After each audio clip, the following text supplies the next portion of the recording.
πώς αντιμετωπίζεται η σύγκρουση συμφερόντων στον κώδικα συμπεριφοράς των ερετών οργάνων της τοπικής αυτοδιοίκησης?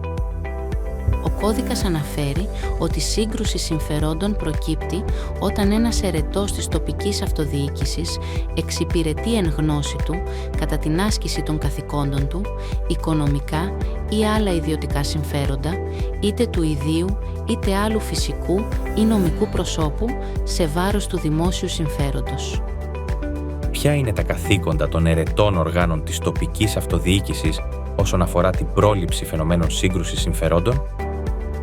Να παρέχουν εγγυήσεις αντικειμενικής και αμερόληπτης κρίσης, να αιτούνται την εξαίρεσή τους από τη συζήτηση και τη λήψη αποφάσεων που επηρεάζουν προσωπικά τους συμφέροντα ή συμφέροντα των οικείων τους, να μην αξιοποιούν εμπιστευτικές πληροφορίες που αποκτούν εξαιτίας του αξιώματός τους για την ικανοποίηση προσωπικού, οικονομικού ή άλλου ιδιωτικού ωφέλους των ιδίων ή τρίτων, να αποφεύγουν ενέργειες και συμπεριφορές που αποσκοπούν στην απόκτηση προσωπικού ή επαγγελματικού πλεονεκτήματος κατά τη διάρκεια και μετά τη λήξη της θητείας τους.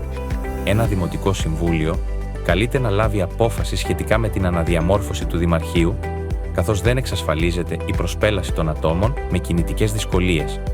Μια εκτίμηση κόστους έδειξε ότι η ανακαίνιση του υπάρχοντος δημαρχείου θα ήταν ακριβότερη από την έβρεση ενός κτηρίου με τις απαραίτητες προδιαγραφές.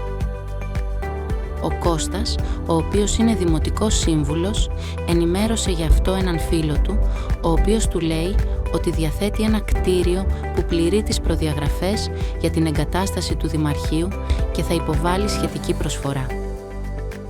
Την επόμενη ημέρα στέλνει στο γραφείο του Κώστα στο δημαρχείο ένα χρυσό κόσμημα ιδιαίτερα μεγάλης αξίας για την επέτειο γάμου που έχει με τη γυναίκα του.